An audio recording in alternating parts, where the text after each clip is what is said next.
நம்ம வீட்டில் காலையில் டிஃபன் வந்து ராகி மாவு தோசை.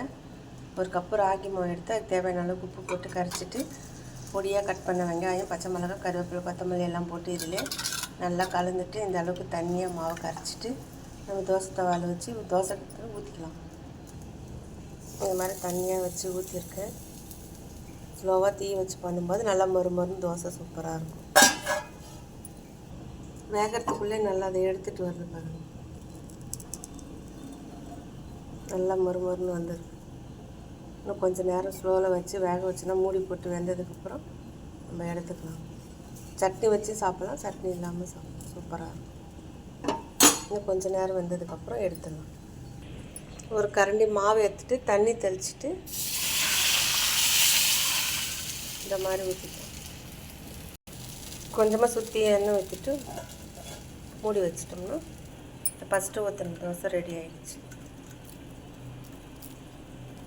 அப்புறம் மொறுன்னு வந்துருப்பார். சூப்பராக இருந்தது. நீங்களும் செஞ்சு சாப்பிடாதவங்க செஞ்சு சாப்பிட்டு பார்த்து எப்படி இருந்துச்சுன்னு சொல்லுங்கள். டேஸ்ட் ரொம்ப நல்லாயிருக்கு. தேங்க்யூ.